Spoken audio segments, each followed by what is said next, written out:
অসম অৰুণাচল সীমান্তৰ টিৰাপমৌজাৰ 4খন গাঁও বুৰ গৈছে পানীৰ তলত। ফেনে ফুটুকাৰে বাঢ়িছে সৰ্বোদয় নৈৰ পানী। তিনিচুকীয়া জিলাৰ বাৰ্কিটা বিধানসভা সমষ্টিৰ অন্তৰ্গত টিৰাপমৌজাৰ 4খনকৈ গাঁও পানীৰ তলত বুৰ গৈছে। 3 দিন ধৰি হোৱা নেৰানেপেৰা বৰষুণৰ ফলতে ফেনে ফুটুকাৰে বাঢ়ি অহা বাঢ়নি পানী ইতিমধ্যে অঞ্চলটোৰ সৰ্বোদয় ঘৰফলীয়া টকলং আৰু নিমগাম গাঁও পানীয়ে বুৰাই পেলাইছে। 4খন গাঁৱৰ খেতিপথাৰ সম্পূৰ্ণৰূপে পানীৰ তলত। গাঁওকেইখনৰ আলি পদূলি আৰু 40টাকৈ বাসগৃহ নৈৰ পানীয়ে বুৰাই পেলাইছে। ক্ৰমাৎ পুহিদিহিং নৈৰ পানী জলপৃষ্ঠ বৃদ্ধি হৈ পৰাত ৰাইজৰ চিন্তিত হৈ পৰিছে। উল্লেখ্য যে আজি নিশা ভাগলৈ যদি অঞ্চলটোত বা অৰুণাচলৰ পাহাৰৰ অংশত একেটা গতিতে বৰষুণ অব্যাহত থাকে তেন্তে পুৱাৰ ভাগলৈও বহু বাসগৃহ পানীত ডুব যাব যে সেইটো এক প্ৰকাৰ নিশ্চিত হৈ পৰিছে। স্থানীয় ৰাইজ আৰু ঘৰচীয়া জীৱ-জন্তুৰ সৈতে নিৰাপদ আশ্ৰয়স্থললৈ নিয়াৰ ব্যৱস্থা গ্ৰহণ কৰিব লাগিব। উক্ত গাঁওকেইখনৰ ৰাইজে মথাউৰি নিৰ্মাণৰ বাবেও স্থানীয় বিধায়কক বাৰম্বাৰ নিবেদন কৰি আহিছে যদিও বৰ্তমানলৈকে কোনো কাণ সাৰ দিয়া নাই।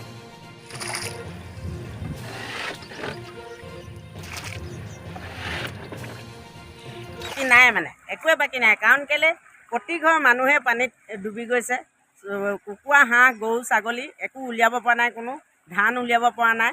সেইটো কাৰণে আমি ভাবিছোঁ কি ইয়াত দায়িত্ব বুলিবলৈ আৰু মানুহ নাই, মানে দায়িত্ব লোৱা মানুহ নাই। কাৰণ কেলে পঞ্চায়ত, ব্লক এইবোৰ মানে অকল আমাক ইলেকশ্যনৰ সময়তহে লাগে, কিন্তু আমাক এই সময়ত কোনো দেখা এটা দিবলৈ নাহে, থিয় এটা হ'বলৈও নাহে। কাৰণ কেলে নাহে, আহিব লাগে সিহঁতি। ভোটৰ সময়ত অকল ভোট বিচাৰি আহিব লাগে নেকি? মানুহখিনি কেনেকৈ জীয়াই আছে চাবহি লাগে।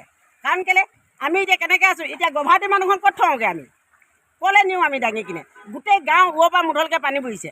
গভাৰ্টি মানুহখিনি ক'লৈ নিওঁ?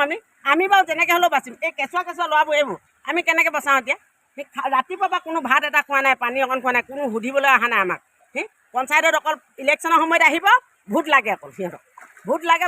প্ৰশাসনেও সেই আহিব, মুঠতে অকল প্ৰশাসনে চাব আৰু যাব। কাকো সোধাও নাই, মেলাও নাই। কিবা এটা দিব লাগে বা কিবা এটা কৰিব লাগে, কোনো একো নাই। আমাৰ আজি 3-4 দিনে হ'ল, মানে আজি যোৱাকালিৰ পৰা যথেষ্ট দেখিছে। এতিয়া ঘৰ পানী সোমাইছে আৰু বিশেষকৈ আমাৰ নদীখন কিনাৰতে আছে, বুঢ়িডিং নদী।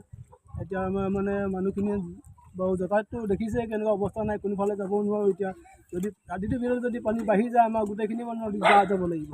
দিনৰ 11মান বজাৰ পৰা প্ৰায় মানে ঘৰ ডুবিছে, আৰু আপোনালোকে দেখিছে সন্মুখীয়া ঘৰ ডুবি আছে আৰু পিছতো বহুত ঘৰ ডুবি আছে।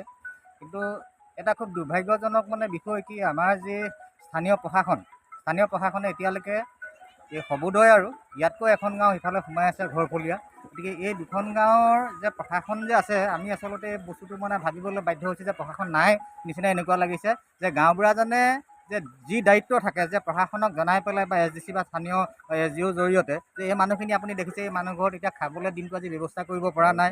গতিকে এনেধৰণৰ ভিতৰত আৰু বহুত মানুহ আছে। আৰু আপুনি দেখিছে এইটো জেগাত আপোনাৰ ৰৈ পেলাই চৰু এটা পাতিবলৈও জেগা নাই।